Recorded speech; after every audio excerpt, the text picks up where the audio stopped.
What are 5 big questions for the LA Kings going into next season? That's next on this edition of Locked On LA Kings.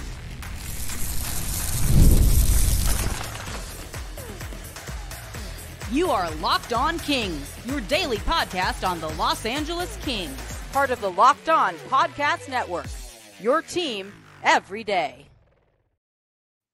Hey, Kings fans, welcome to Locked On LA Kings, part of the Locked On Podcast Network, your team every day. Thanks for making Locked On LA Kings your first listen every day. We are free and available wherever you get your podcasts. We'd love for you to leave us a positive comment on Apple Podcasts if you like what you're hearing. And we're also on YouTube. Please like and subscribe if you're enjoying this content. You only have to subscribe once. We'd appreciate if you'd like all the episodes, if you like them. My name is Eddie Garcia. I'm your host of Locked On LA Kings. I've worked in sports media for the past 30 years, 20 plus years at the Fox Sports Radio Network. Also co-host of the Puck Podcast, a weekly NHL review show that's been putting out content for the past 18 years, and a passionate LA Kings fan for over 30 years. Today's episode is brought to you by FanDuel. Make every moment more. This summer, FanDuel is hooking up all customers with a boost or a bonus daily. That's right, there is something for everyone every day, all summer long. Visit FanDuel.com to get started. We've done this during the offseason, usually updated it before the season's about to start, maybe revisit it in the middle of the season, and then answer it at the end of next season. That is 5 big questions for the LA Kings to answer for this season. So let's get right into it. We'll start with number 5. And the number 5 big question is, will the Kings goaltending be better, worse, or the same as last season? Well, before we answer this question, it would be helpful to remember what it was last season. The Kings used a trio of netminders, Phoenix Copley, David Rittich, and Cam Talbot. Talbot led the team with 54 games played, posted a 27-20-6 record with a 2.50 goals against average and a .913 save percentage with 3 shutouts. Rittich went 13-6-3, 2.50 goals against average, a .921 save percentage with 3 shutouts. And Copley was 4-1-2 with a 3.16 goals against average and an .870 save percentage with 1 shutout. As a team, the Kings had a goals against average of 2.56 in the regular season. Only 2 other teams were better: the eventual Stanley Cup champion Florida Panthers and the Winnipeg Jets, with eventual Vezina Trophy winning goalie Connor Hellebuyck. The team's save percentage was .912, 5th in the NHL, behind the Jets, Panthers, Bruins, and Blues. And the Kings' 7 shutouts were 4th in the NHL, behind the Hurricanes, Panthers, and Jets. So being better than those numbers from last season might be a bit of a tall order. The Kings being about the same would be pretty good. And being worse, well, I think that all depends on one player.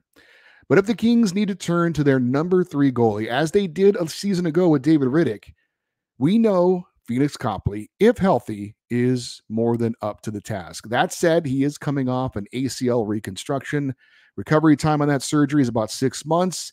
He had the surgery about 7 months ago, so he should be good to go for training camp in September. No doubt, if healthy, Copley will be a valuable backup and ready to go if something happens to David Rittich or Darcy Kemper. He proved that in the past, and I'm confident that he can do that again if necessary. If not, he'll be a veteran insurance policy and a valuable mentor in the AHL to Kings young goaltender Eric Portillo.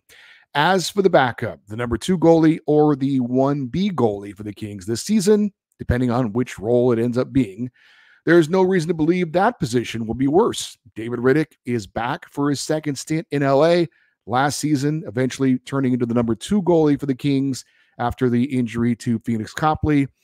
He played very, very well as the number 2, ended up taking over late in the season as the number 1 when Talbot was struggling a bit, and he ended up playing the final 2 games in the playoffs for the LA Kings. So the Kings are strong in the backup positions in net, at least as strong as they were last season. But what about the starter or the 1A goalie? That's the big question. I thought Cam Talbot would be pretty good last season, and to be honest, he probably was leaving a little bit better than I expected, at least in the regular season. He was named an all-star for his first half of the season, deservedly so. He did have a tough stretch in the second half, but all in all, a solid regular season for the Kings' number 1 goalie. Unfortunately, he could not replicate those numbers in the playoffs, ended up going 1-2 The goals against average was 5.30 and a save percentage of .861. And that's why he's no longer with the LA Kings. So the Kings go out and bring in veteran Darcy Kemper. They get him in the trade for Pierre-Luc Dubois, to be the number one goalie, or at least the 1A goalie to David Riddick's 1B. Now, Kemper is coming off 2 subpar seasons in Washington. Both seasons, he had a losing record, 22, 26, and 7 in 2022-23, and 13, 14, and 3 last season. That was before losing his starting job to Charlie Lindgren. Now, his goals against average also went up each of the last 2 years from 2.87 to 3.31, and his save percentage went from .909 to .890. That said, in the 2021-22 season, Kemper also backstopped the Colorado Avalanche to a Stanley Cup title, posted a record of 37, 12, and 4, 2.54 goals against average, and a .921 save percentage. So it seems pretty logical to think Kemper's as good as the team in front of him. 3 years ago, great team in front of him. He was really good. And then the last 2 years, a team that was okay, battling for a playoff spot, and he wasn't that great. So it does seem to follow, if the pattern holds, if he's on a Kings team that's pretty good and certainly better defensively than the Capitals were, I think it's fair to think that he'll be okay, good enough. Again, the Kings looking to win not because of their goaltending, but with their goaltending as a better defensive team. So I think overall it's hard to believe that the goaltending will be worse. Could be about the same. If Darcy Kemper doesn't rise to the level of the team around him, he could be worse. And if that's the case, the goaltending would be worse. But hopefully that's not the case. I think there is reason to believe that that won't be the case. I think the Kings goaltending can be as good as it was last season. Our number 4 question: which of the young players not named Quentin Byfield will have a standout season this coming year? Now, the Kings have 6 players other than Byfield that are 21 years of age or younger. Actually, they're all under 21, and they all have a chance to be full-time NHL contributors next season. As for the forward position, I think Akil Thomas, Alex Laferriere, and Alex Turcotte are definitely in the Kings' plans as far as being full-time NHL players this coming season. Samuel Fagemo is a possibility, while Arthur Kaliyev is a total question mark.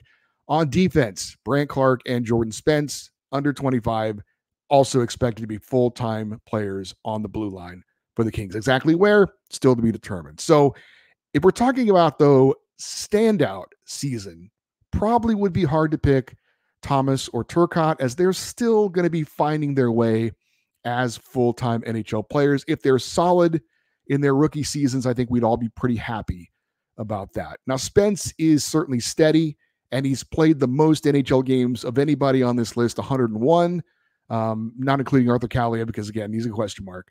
But while I think he can improve, I would be surprised if Spence had a really big jump next season and have a standout year from his 2 goals and 24 points that he had a year ago, but we'll see. I think the 2 best candidates for breakout seasons among the Kings' young players are Alex Laferriere and Brent Clark. Now, Laferriere, if he gets his shot on the top line, which is expected, he would be in a very good position to have a standout season.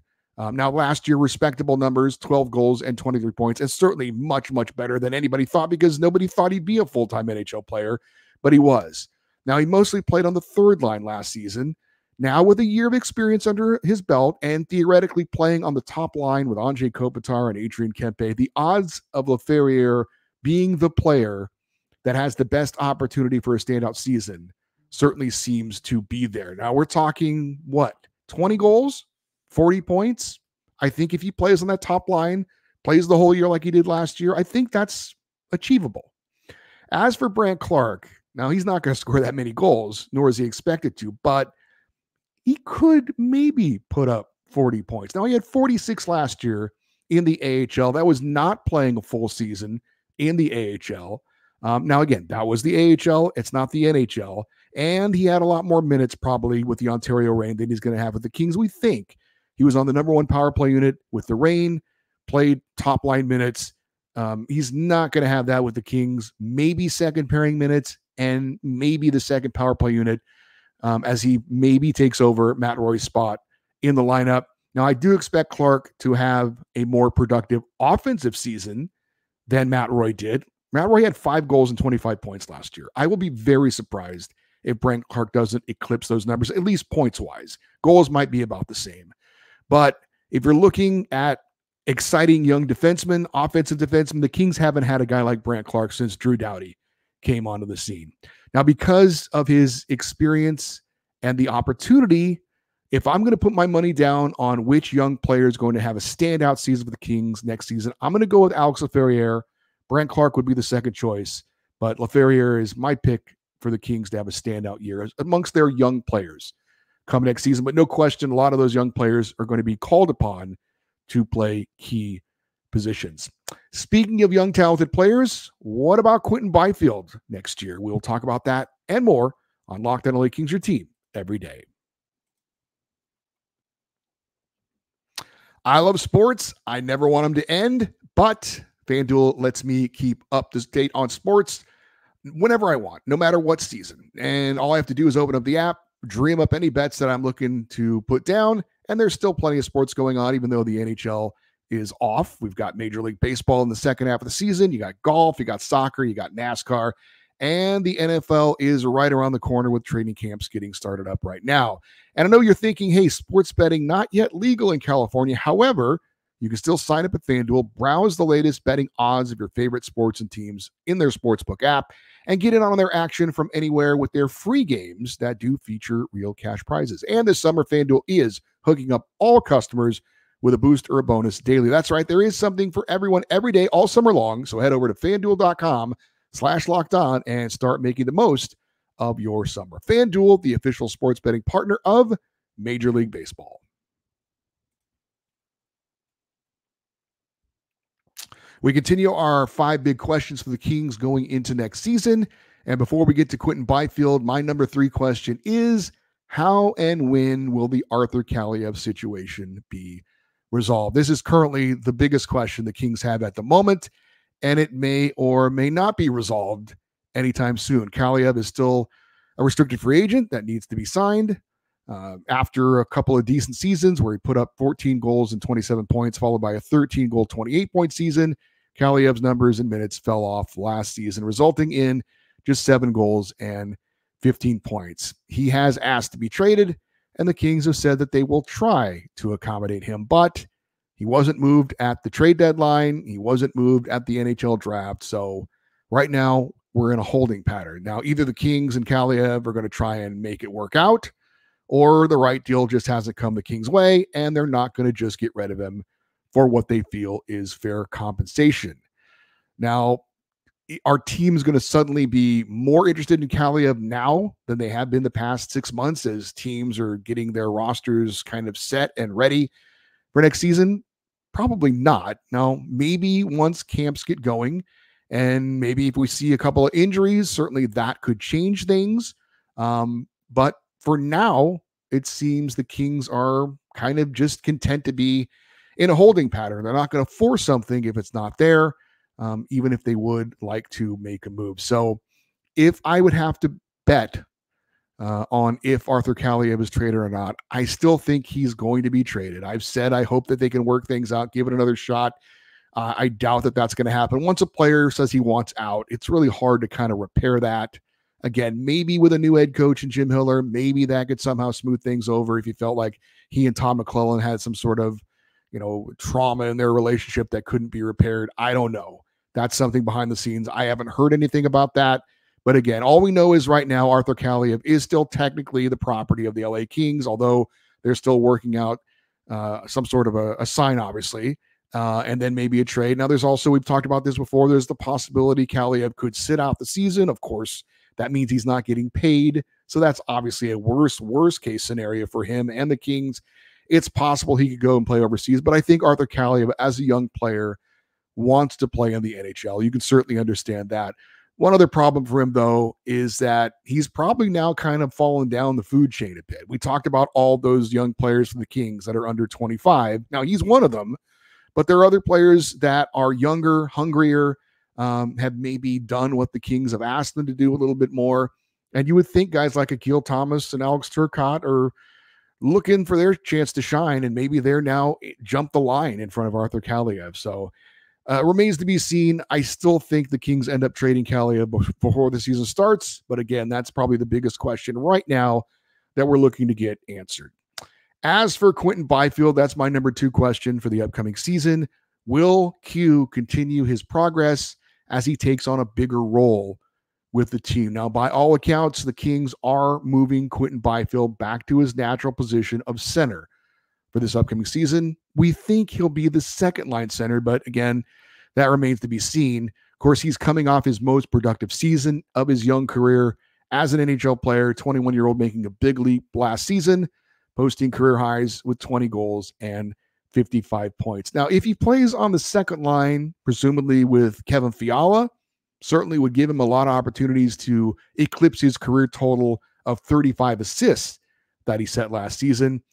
That said, his responsibilities are going up as well. I know he's played that position his whole life. I know it's what he's used to, but he's never done it really for any consistently at the NHL level. He's had a few spots here and there to do it, but now he's going to have to really have a full-time job of the defensive responsibilities of a center, and obviously going to have to take faceoffs as well. Now, how will that affect his numbers for next season? You would think, again, maybe there's a bit of a learning curve at the beginning, and that could maybe affect his numbers at the end of the season. The question is, of course, is it too early for the Kings to make this move? We know this is eventually where they want Quinton Byfield, but is now the time? He is coming off only one really solid NHL season, and that season also he did seem to hit a bit of a wall late in the year. He did play all 82 games, but he did have some injuries or maybe an illness as well. Hopefully he's healthy and ready to go for next season. Ultimately, we do know, again, the long-term plan has always been for Q to play center. That's not the question. The question is now the right time? And we all know that the long-term plan when they drafted Quinton Byfield was eventually for him to be the successor as the Kings' number 1 center to Andrei Kopitar. Again, that's not going to happen now because of his lack of production and him trying to learn the pro game. The Kings, of course, were looking to simplify things. They ended up moving to wing, and that paid off. Now that he's gained confidence, now that he understands what it takes to be an NHL player, they're now deciding to switch him back. So to answer the question, will he continue his progress?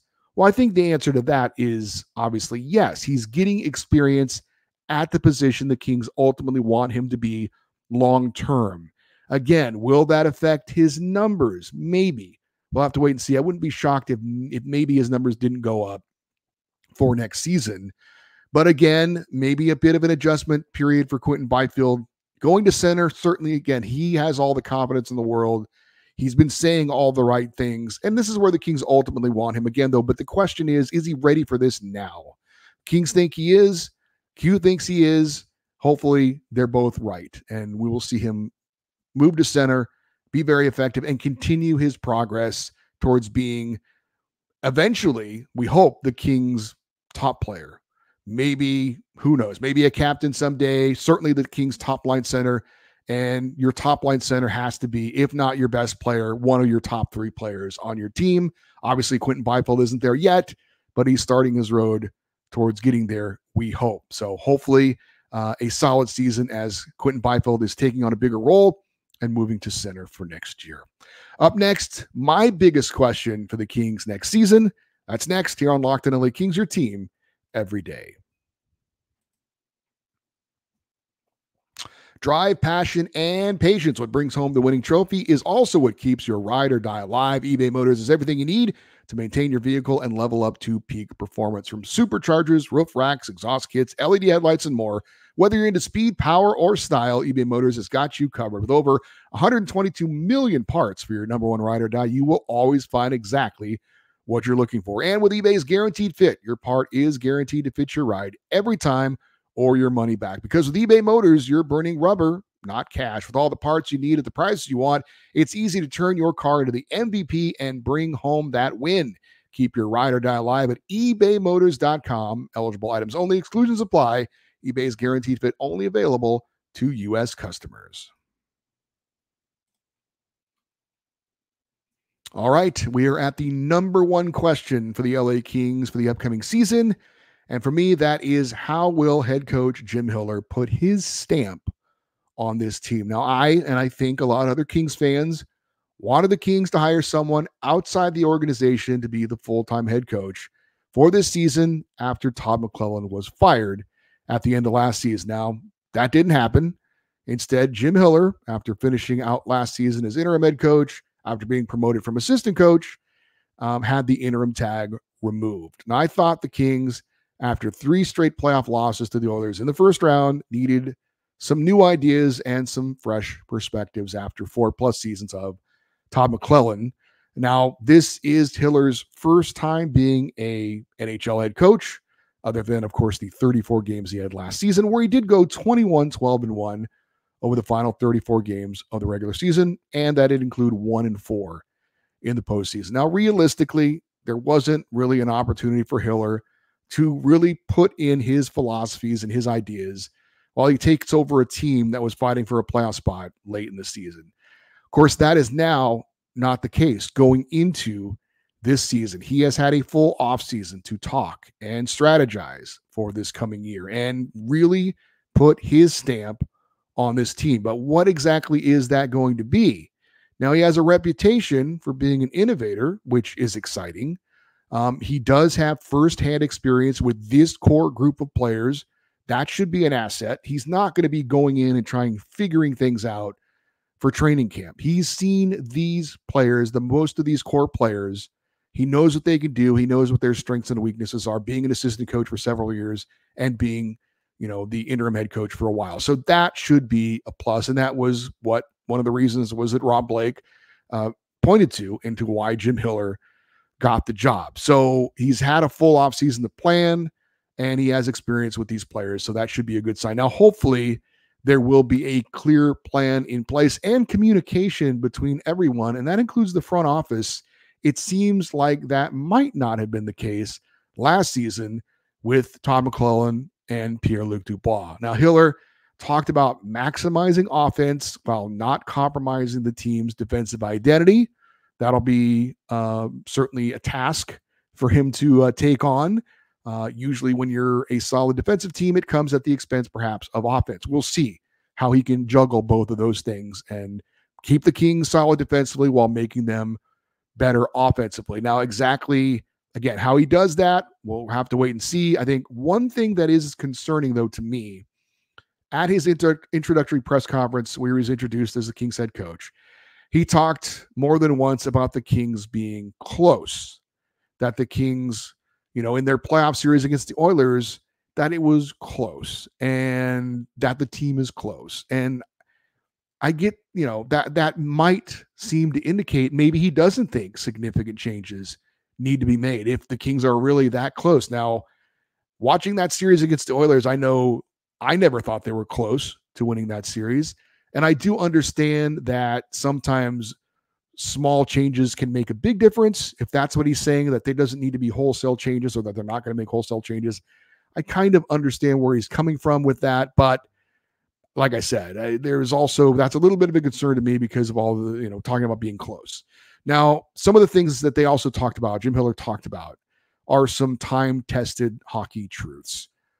Teams have to be gritty. Teams have to be willing to sacrifice. Players have to be physically willing to pay the price, blocking shots, going to the net, taking abuse to stand in front of the net, all that stuff. They talked about being uncomfortable. That was the word that Jim Hiller and Rob Blake used. Now, paying the price to win, that would be kind of another way of saying players need to be uncomfortable.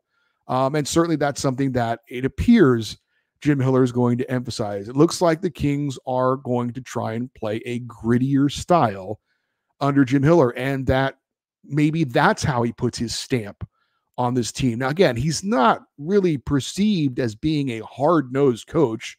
Daryl Sutter, right, was a hard-nosed coach, for example. Hiller seems like he's more of a player's coach, and that's not necessarily a bad thing, but it'll be interesting to see how he can sell that grittier style, if you will, to this team.